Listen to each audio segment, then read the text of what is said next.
Mən buradan gedə bilmirəm. Ailə başçısını hələ dəfn etməmişəm. Bağışlayın. Onlarla təqaüdçü sentyabrın 9-da Ukraynanın Yarova kəndində Rusiyanın hava zərbəsi nəticəsində həlak oldu.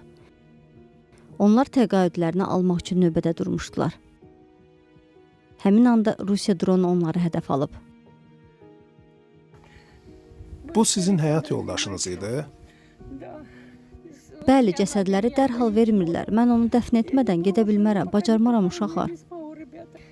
Bəlkə Slavyanska gedək, orada dəfn eləyək.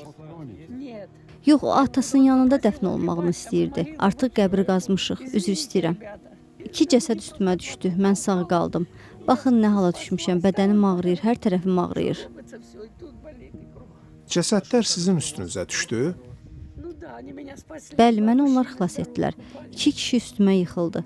Əgər onlar olmasaydı, mən indi ölmüşdüm.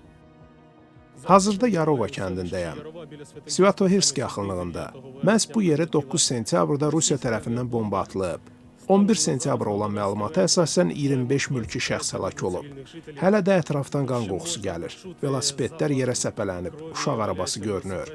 Bomba düşən yerdə dərin bir krater yaranıb. Ananız təqaüd üçün getmişdi? Bəli, onun pişirdiyi borşun dadına hələ baxa bilməmişəm. Ana borşu. 2 gün ardıcıl ağladım. Gecələr yata bilmirəm. Sadəcə evə girib dolaşıram.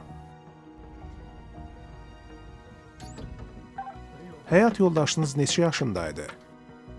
72 yaşında. O da təqaüd almağa getmişdi. Bəli, təqaüd almağa getmişdi. Adı nə idi? Viktor Borisoviç. Bəs siz köçməyə düşünmürsünüz?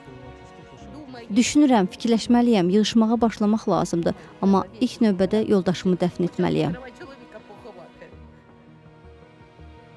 Ukrayna prezidenti Vladimir Zelenski hədəfə yönəlik bomba hücumunu pisləyib. O bildirib ki, hücum sadə vətəndaşlara qarşı yönəldilmişdi.